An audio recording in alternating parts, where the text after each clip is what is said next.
Hola chicos, como habíamos hablado en el video anterior de equilibrio, hay un principio que estudia lo que es el equilibrio químico, que es el principio de Le Chatelier.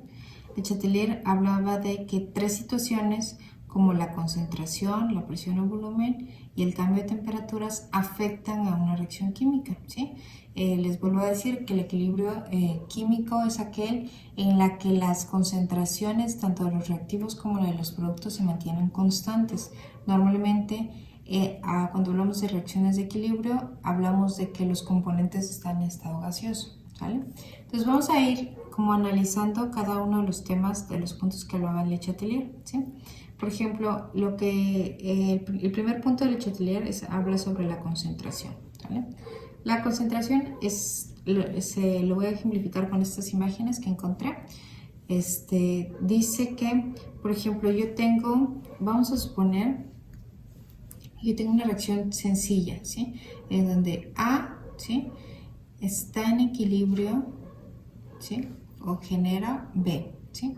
Normalmente la A es en una reacción directa genera B, pero en una reacción inversa B genera A, ¿sí? Entonces, ¿cómo se comporta la concentración? ¿Sí? Lo vamos a ver así con los monitos que están acá, ¿sí? Cuando yo tengo mucho de A, ¿sí?, A empieza a trabajar, y lo que empieza es mandar a formar B, ¿sí? Entonces, esta barrera es como esta barrera que sería las flechitas de reacción, ¿vale? Entonces, A tenemos en exceso, ¿sí?, de B. Podemos no tener nada o tener muy poco, ¿sí? Entonces, cuando hay muy poco, el único que está trabajando es A porque las moléculas de A están chocando para generar B, ¿vale? Y siguen chocando y siguen produciendo, ¿vale? Si yo me fijo, aquí B, pues no se está moviendo, ¿sí? No hay ningún movimiento de B, ¿sí? Hasta que llegan a este punto, digamos que de equilibrio, es decir, en la que las dos concentraciones, si ustedes se fijan en estas imágenes, ya son iguales, ¿sale? En este punto B se empieza a trabajar, ¿sí?, y empieza a mandar a la reacción inversa, es decir, yo lo que tengo aquí lo voy a empezar a regresar y el A lo sigue empujando, ¿sí? Entonces aquí digamos que es el momento crítico en el que empieza el equilibrio, ¿sí?, porque lo que está aquí se está regresando acá y lo que se está regresando acá está pasando acá, ¿sí? Entonces estos dos comienzan a jugar a este jueguito en el que ambos están entregando como material, ¿vale? Y esto tiene que ver totalmente con lo que vimos en el video anterior de la parte de las colisiones, ¿sí? Cuando lo que está aquí, esta molécula es mucha, estas moléculas empiezan a golpearse de tal manera que empiecen a generar mucho producto, ¿sí? Cuando hay mucho producto, estas moléculas se empiezan a golpear de tal manera en que empiezan a generar mucho reactivo, ¿sí? Por eso se les llama reacciones en equilibrio. Ahora, ¿qué pasa con el equilibrio? ¿Sí? Y esto es un poquito de usar la lógica. Cuando yo aumento la concentración de los productos, ¿sí?, en este caso, yo de A tengo poquito y de B tengo mucho. Entonces, como tengo mucho de B, lo que estoy haciendo es que estas moléculas se están golpeando. ¿Y qué se está generando? Pues se está generando A. Entonces la reacción se empieza a mover hacia la izquierda, es decir, hacia los reactivos.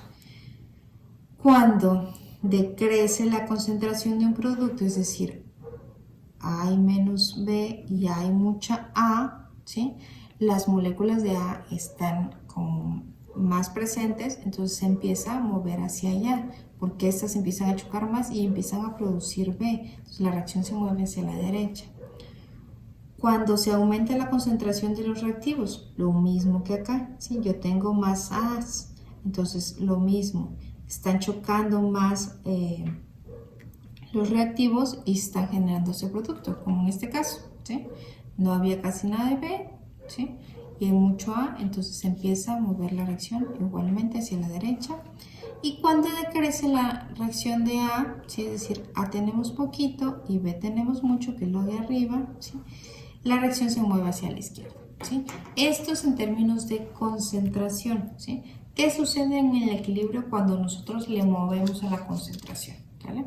Ahora esto es importante, ¿por qué? Porque por ejemplo yo tengo, vuelvo a poner el ejemplo de A y B. Si yo tengo A y B, pero yo lo que quiero, o sea, de las dos sustancias, a mí la que me interesa generar es esta, pues yo tengo que buscar que sucedan estas condiciones. Entonces cuando yo tengo estas condiciones, yo puedo continuar generando más B, ¿sí? Entonces, por ejemplo, ¿qué sucede en una industria?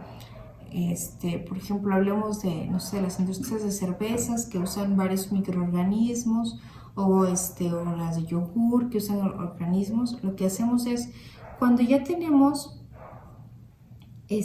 mucha producción de B, lo que hacemos es eliminar un poquito para volver a tener mucha más A, ¿sí?, que B, y pueda seguir produciendo esto con la misma cantidad, ¿sí? Entonces, esto es la intención del Le Chatelier. ¿Cómo con lo mismo sigo produciendo B? ¿Sí? Entonces, por eso es importante entender hacia dónde se mueve una reacción química, ¿vale?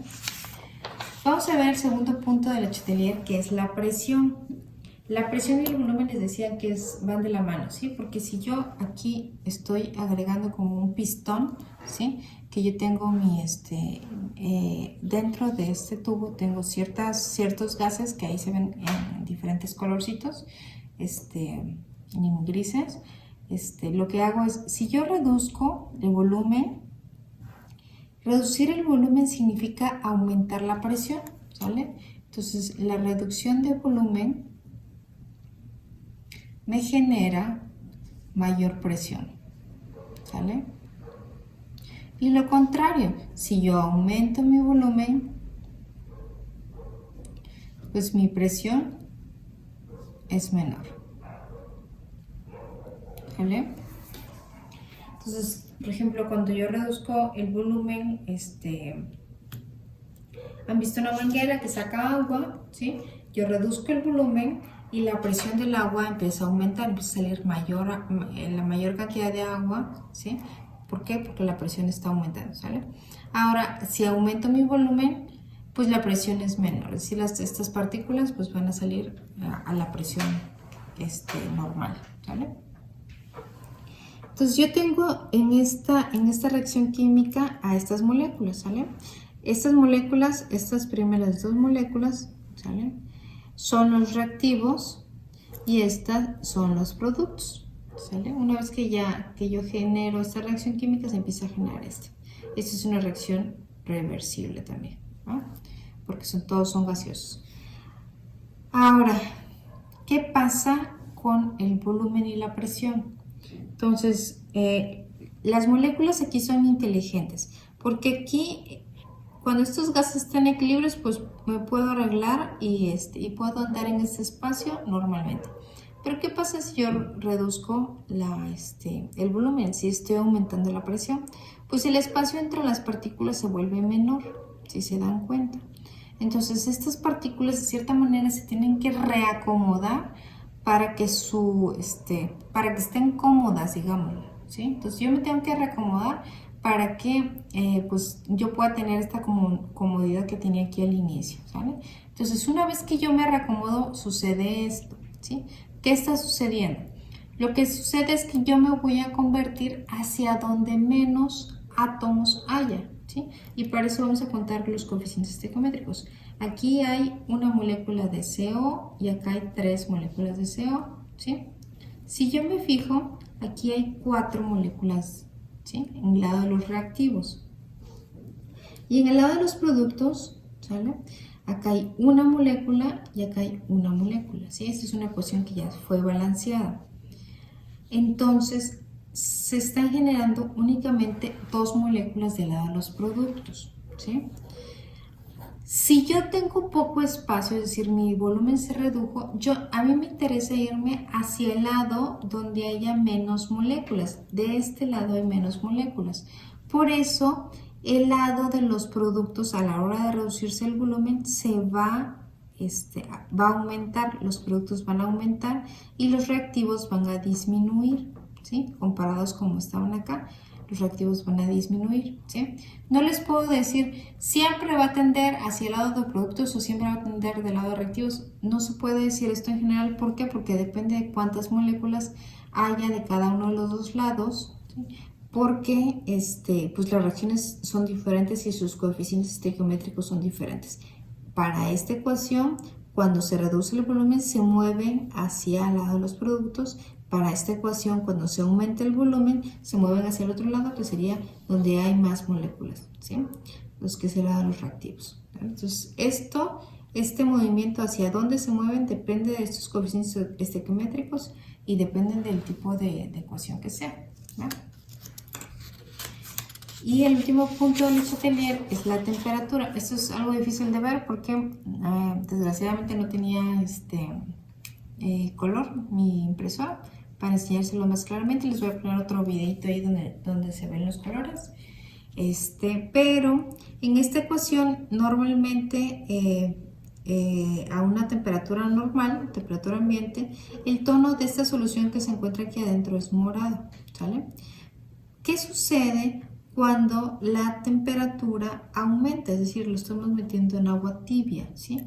La temperatura aumenta, ¿sí? La coloración de la sustancia se empieza a convertir en azul para esta reacción. ¿Y qué sucede cuando yo lo estoy metiendo a una temperatura baja? ¿Sí? Es decir, estoy reduciendo la temperatura. Cuando la temperatura baja, la solución también va a cambiar su coloración, ¿vale? Ahora, vamos a verlo aquí en términos generales. Esta es una reacción endotérmica. ¿Qué significa una reacción endotérmica? Por ejemplo, si yo, para generar una reacción en la que yo genere B, yo necesito calor, ¿sí?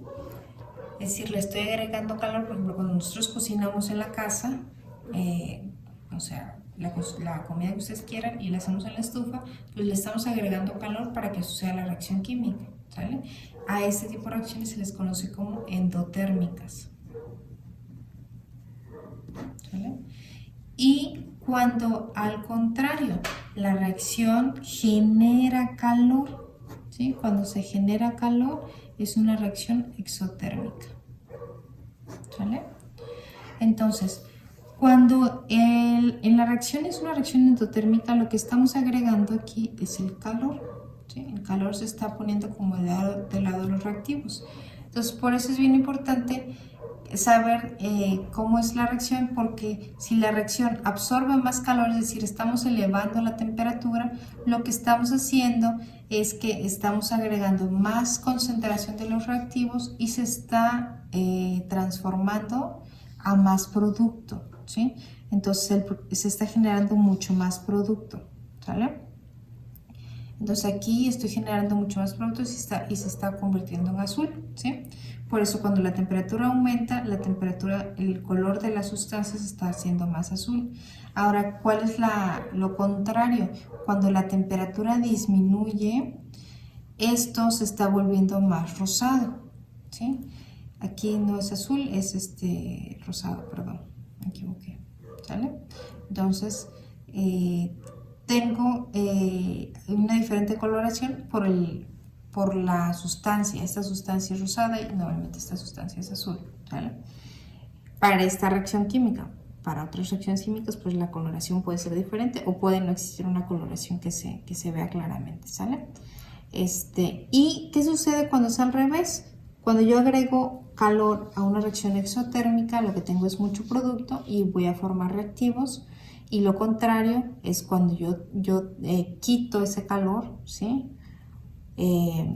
La reacción se va a ir hacia el lado de los productos, ¿sí? Porque hay mucho más reactivo que producto, ¿sale? Entonces, en este caso si la reacción es endotérmica, ¿sí? Y aumento la temperatura, ¿sí? Se mueve hacia el lado de los productos. Si disminuyo la temperatura, se mueve hacia el lado de los reactivos. Caso contrario, si yo aumento la temperatura, ¿sí? Se mueve hacia el lado de los reactivos. Si yo disminuyo la temperatura, se mueve del lado de los productos, ¿vale? pero no hacerlos muchas bolas. Esto es únicamente para que ustedes sepan que estos 3 puntos habla Le Chatelier, ¿sí? Le Chatelier toma en cuenta a la concentración, al volumen y la presión o la temperatura, ¿vale? Con gusto, chicos, nos vemos en un siguiente video.